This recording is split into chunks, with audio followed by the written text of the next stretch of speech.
Hello বন্ধুরা, আজ আমরা এমন একটি দেশের সম্পর্কে জানব যেটি পূর্ব ইউরোপ এবং উত্তর এশিয়ায় অবস্থিত, যার দৈর্ঘ্য এতটাই বড় যে প্লুটো গ্রহের দুইটি সমান হবে।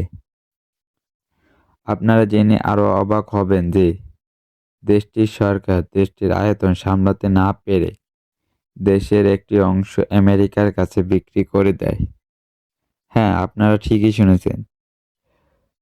1867 সালে যুক্তরাষ্ট্রের কাছে $7.2 মিলিয়ন আলাস্কা বিক্রি করে দিয়েছিল, যার দৈর্ঘ্য প্রায় 15,18,000 বর্গ কিলোমিটার, যা প্রতি একরে প্রায় 2 সেন্ট করে বিক্রি করে দিয়েছিল।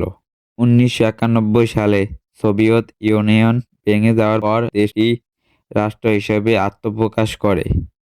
এই দেশের সাথে 14টি দেশের স্থল সীমানা রয়েছে।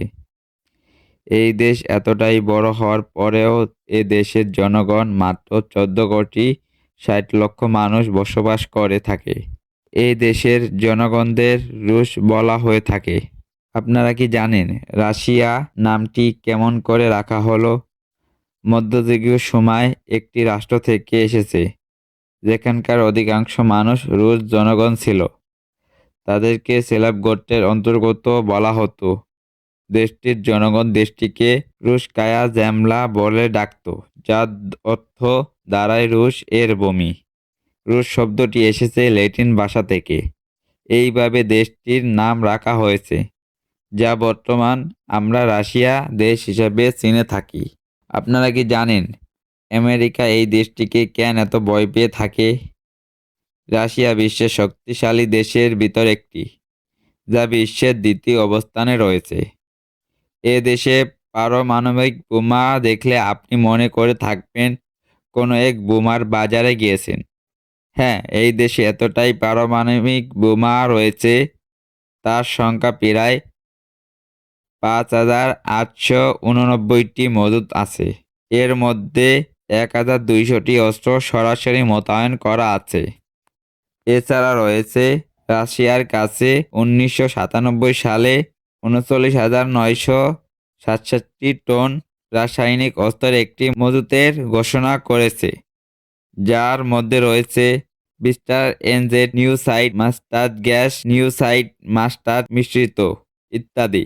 আপনারা তো জানলেন দেশটিতে কয়েক হাজার পারমাণবিক বোমা আছে, কিন্তু জানেন কি দেশটি এত সম্পদ পায় কই থেকে?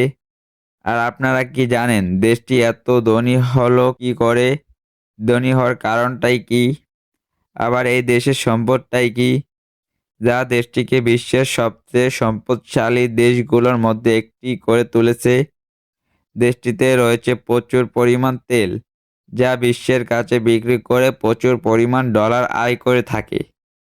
এছাড়া রয়েছে প্রাকৃতিক গ্যাস, কয়লা ও কাঠ, সোনা, নিকেল এবং হীরা। প্রাকৃতিক সম্পদের মোট মূল্য প্রায় 75 ট্রিলিয়ন মার্কিন ডলার। আপনি তো জানলেন শুধু দেশের প্রাকৃতিক সম্পদের কথা।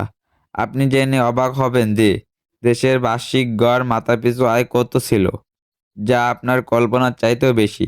2024 অনুযায়ী বার্ষিক আয় ছিল 8,17,009.123 মার্কিন ডলার, যা বাংলা টাকায় আসে প্রায় 10,09,104.78 পয়সা। এছাড়াও রয়েছে দেশের কিছু ঐতিহ্যবাহী উৎসব। মাসলেনিস্তা, টিরাইস্তা, ইবান কুপালা জনপ্রিয় ঐতিহ্যবাহী উৎসব, তারা পালন না করে থাকতেই পারে না। যেমন ধরেন মাসলেনিতাসা উৎসব।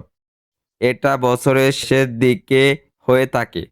তখন শীত শেষের দিকে এবং বসন্তের আগমনকে স্বাগতম জানায়। এ সময় রাশিয়ারা পাতলা প্যানকেক তৈরি করে থাকে এবং খেয়েও থাকে। এছাড়াও রয়েছে এই উৎসবটির শেষ দিনে একটি পুতুল তৈরি করে থাকে। ওই পুতুলকে আগুন পুড়িয়ে বসন্তকে স্বাগতম করে থাকে। এভাবে উৎসবটি শেষ করে থাকে। এছাড়াও এরা ইউনিক ঐতিহ্যবাহী উৎসব পালন করে থাকে, সেটি হলো টিয়েসা। এই উৎসব একটি বিশেষ বৈশিষ্ট্য হলো ঘরবাড়ি এবং গির্জাগুলিকে তাজা সবুজ ডালপালা, ঘাস এবং ফুল দিয়ে সাজানো হয়ে থাকে। এই উৎসবটি পালন করার কারণ হলো ঈশ্বরের কাছে নতুন একটি জীবন পাওয়ার জন্য ধন্যবাদ জানিয়ে থাকি। এই উৎসবে পেঁয়াজ গাছ, ডাল এবং ফুল এর মালা তৈরি করে থাকে। ভাগ্য গণনার জন্য জলে ভাসিয়ে দিয়ে থাকে ওখানকার মেয়েরা। এছাড়াও রয়েছে জীবন সঙ্গী খুঁজে পাওয়ার একটি উৎসব, সেটি হলো ইবান কুফালা। এই উৎসবটি বনফায়ারের উপর ছেলে ও মেয়েরা জোড়ায় জোড়ায় ঝাঁপ দিয়ে থাকে। যদি তারা হাত না ছাড়ে তবে মনে করে হয় তাদের সম্পন্ন দীর্ঘস্থায়ী এবং সুখী হবে। এরকম আরও পদ্ধতিতে চেক করে থাকে জীবন সঙ্গীর জন্য। আমরা এখন জানলাম রাশিয়ার কিছু ঐতিহ্যবাহী উৎসব। এখন আমরা জানতে যাচ্ছি রাশিয়ার কিছু সুন্দর জায়গা ও পর্যটক কেন্দ্র। চলুন বন্ধুরা ঘুরে আসি রাশিয়া থেকে। প্রথমেই জেনে নেই মস্কো সম্পর্কে। মস্কো হলো রাশিয়ার রাজধানী ও বৃহত্তম শহর। ইউরোপীয় সমভূমিতে মস্কো বা নদীর তীরে অবস্থিত এই শহরটি ঐতিহাসিক ও আধুনিক শহরে এই শহরটি রাশিয়ার গুরুত্বপূর্ণ ভূমিকা পালন করে থাকে। এই শহরটি 1147 সালে প্রতিষ্ঠিত হয়েছিল বলে মনে করা হয়। এই মস্কো শহরে প্রায় 400টির মতো জাদুঘর রয়েছে। ভিডিওটি যদি ভালো লেগে থাকে তবে আপনার বন্ধুকে শেয়ার করে দিন। আর আপনার পরবর্তী কি ভিডিও চান তা আমাদের কমেন্টে জানান। ধন্যবাদ বন্ধুরা।